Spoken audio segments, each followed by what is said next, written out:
গাজা শহরে যারা থেকে যাবে তাদের সন্ত্রাস হিসেবে গণ্য করা হবে এবং পূর্ণ শক্তি প্রদর্শন করে আক্রমণ চালানো হবে। এই ঘোষণার পর থেকে হাজার হাজার ফিলিস্তিনি পায়ে হেঁটে দক্ষিণে নিরাপত্তা অন্বেষণে পালাচ্ছে। যারা গাজা শহরে থেকে যাবে তাদেরকে সন্ত্রাসী হিসেবে বিবেচনা করা হবে এবং তাদেরকে পূর্ণ শক্তির ইসরায়েলি আক্রমণের মুখোমুখি হতে হবে।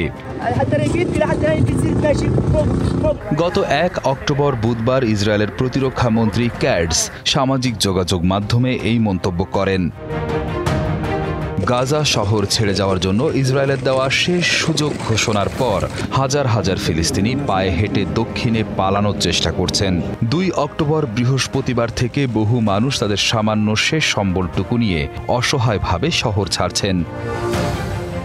পরিবহনের টাকা না থাকায় অনেকের মতো বাস্তুচ্যুত ফিলিস্তিনি উম্মে খলিল আল মাসাওয়াবিও বাধ্য হয়ে পায়ে হেঁটে দীর্ঘ ও বিপজ্জনক পথ পাড়ি দিচ্ছেন। আমরা পায়ে হেঁটে এসেছি, আমরা কোনো বাহন খুঁজে পাইনি এবং আমাদের কাছে পরিবহনের জন্য কোনো টাকাও নেই। আমরা হয়তো থাকার জন্য কোনো জায়গা পাবো না। আমরা জানি না আমরা কোথায় যাচ্ছি। আমাদের সম্ভবত সমুদ্র তীরে বা অন্য কোথাও আশ্রয় নিতে হবে। বাস্তুচ্যুত ফিলিস্তিনি হানিন শাকসা জানান, গাজার পরিস্থিতি অত্যন্ত বিপজ্জনক হয়ে উঠছে, তাই শহর ছাড়তে তিনি বাধ্য হয়েছেন। গাজা শহরের পরিস্থিতি অত্যন্ত বিপজ্জনক হয়ে উঠেছে। আমরা আল দারাজ স্কুলে ছিলাম এবং 4টি স্কুলই হুমকির মুখে পড়েছিল। আজ কোয়াডকপ্টারগুলো স্কুলের উঠোনের উপরই ছিল। স্কুলগুলোকে তারা সতর্ক করে বলছে আমরা নাকি একটি বিপজ্জনক যুদ্ধক্ষেত্রে আছি। জিনিসপত্র প্রায় পাওয়া যায় না, আটাও ব্যয়বহুল। ইসরায়েলি সেনাবাহিনী গাজা শহরে একটি বড় আকারের সামরিক অভিযানের প্রস্তুতি নিচ্ছে। তারা দাবি করছে হামাস যোদ্ধাদের নির্মূল করার জন্য এই অভিযান তারা শুরু করতে যাচ্ছে।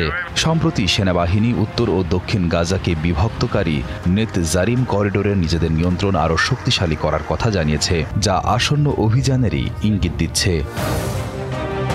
জাতিসংঘের হিসাব অনুযায়ী সাম্প্রতিক সপ্তাহগুলোতে প্রায় 4 লক্ষ মানুষ শহর ছেড়ে পালালেও এখনও গাজার ভেতরে 6 থেকে 7 লক্ষ মানুষ আটকা পড়ে আছেন।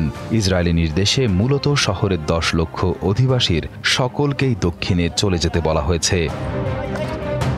উল্লেখ্য, গত 2023 সালের 7 অক্টোবর হামাসের হামলার পর ইসরায়েল এই অভিযান শুরু করে। গাজার স্বাস্থ্য কর্তৃপক্ষের মতে 2 বছরের ইসরায়েলি অভিযানে এ পর্যন্ত 66,000-এর বেশি ফিলিস্তিনি নিহত হয়েছেন। Riyad Hossain, DBC news desk.